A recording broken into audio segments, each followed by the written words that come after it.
তো বন্ধুরা, আজকে হচ্ছে বিশ্বকর্মা পূজা। তাই তোমার দাদা অল্প রঙের কাজ টাজ করে, তার জন্য একটু বিশ্বকর্মা পূজাটাও আমরা আর কি মানাই। তো সকাল সকাল বাজারে চলে গিয়েছিলাম। তো আজকেই বাজার করা হয়েছে, যেহেতু কালকে বাজার করা হয়নি। তারপরে সেখান থেকে ফল চল সব আনা হয়ে গেছে। এখন 10:30টার মতন বাজে।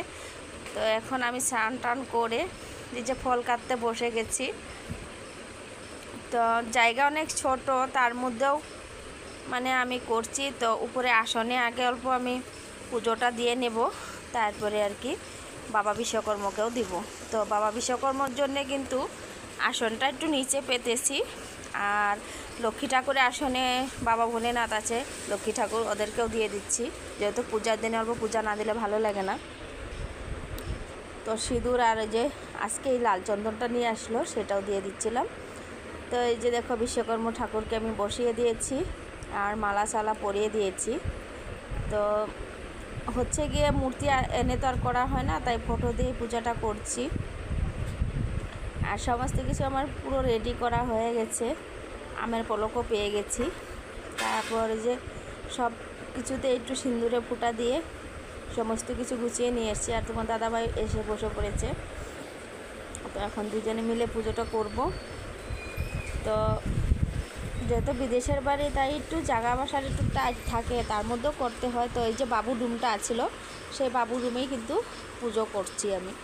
একবার ভাবছিলাম আমার রুমে করব, তারপরে কই না, সেইখানেই ভালো হবে, যেহেতু আসনও আছে এই ঘরে।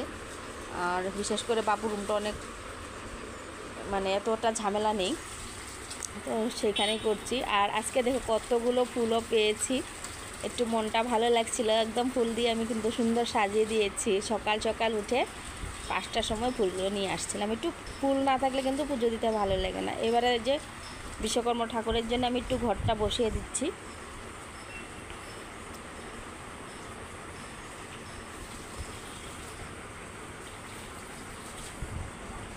এদিকে ধোঁয়াও লাগছে চোখে, আর গরমও প্রচুর লাগছে, ফ্যান তো জ্বালানো যাবে না এই টাইমে।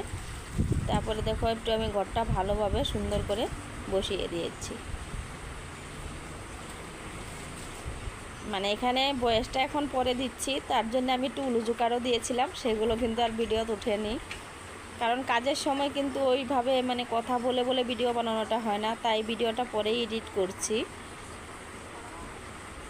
তো ঘরটা তো বসিয়ে দিয়েছি। এইবার ঠাকুরের প্রসাদটাও আমি দিয়ে দিচ্ছি সামনে, এক গ্লাস জলও দিয়ে দিলাম।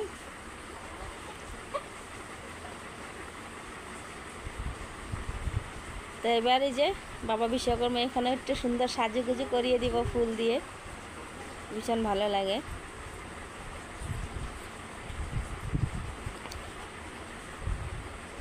যেহেতু কাজকর্মগুলো করা হয় বাবা বিশ্বকর্মার যন্ত্রপাতি দিয়েই সমস্ত কাজকর্মতে লাগে, তাই একটু বাবা বিশ্বকর্মাকে পুজো দিতে হয়। ব্রাহ্মণ তো পাওয়া যায়নি, তাই আমরা নিজেরাই ব্রাহ্মণ, নিজেরাই পুজো করছি। আর আজকে ব্রাহ্মণ পাওয়াটা এখানে অনেকটাই টান। এখানে অনেক বিশ্বকর্মা পূজাটা সবাই করে, তাই ব্রাহ্মণ একদমই পাওয়া যায় না এখানে।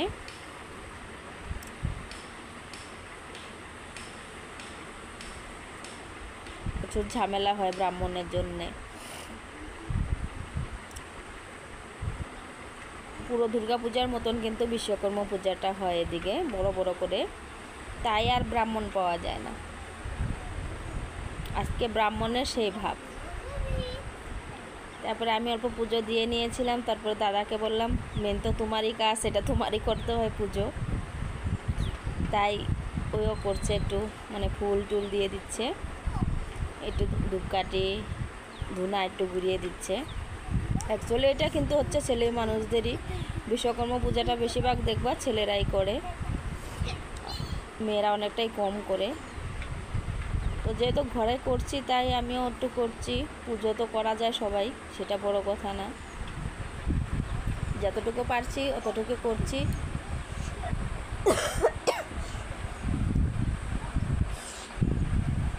আর আমি বসে বসে ঘন্টিটা বাজিয়ে দিচ্ছি।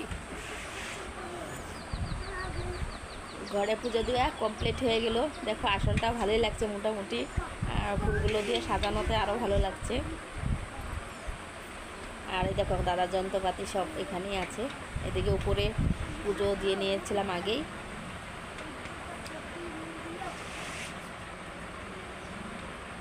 দেখো বাবা ভোলেনাথ, এই যে আমাদের মা, এটা আমাদের ঘরের মা, তাকে সবসময় উপরের জায়গায় রাখা হয়। এরপরে মাকে একটু মানে প্রদীপবাতি লাগানোর পর তারপর চলে আসলাম গাড়িটার কাছে, যেহেতু গাড়িটা আছে তাকেও একটু মানে করতে হয়, তাই একটু ধান দুব্বা দিয়ে আমি একটু ভরে দিয়েছি, একটু ধুনাবাতি ঘুরিয়ে দিয়েছি, তারপরে একটা মালাও পরিয়ে দিয়েছি, একটু সিন্দুরের ফুটা ছুটা লাগিয়ে দিয়েছি।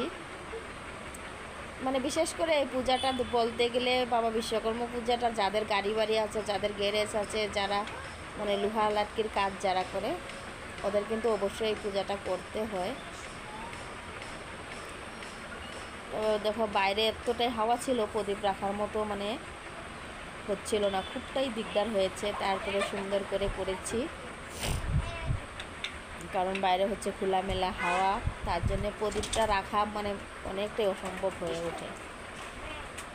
তো এদিকে আমার গাড়ির পুজো দেওয়া হয়ে গেল, তুলসী গাছ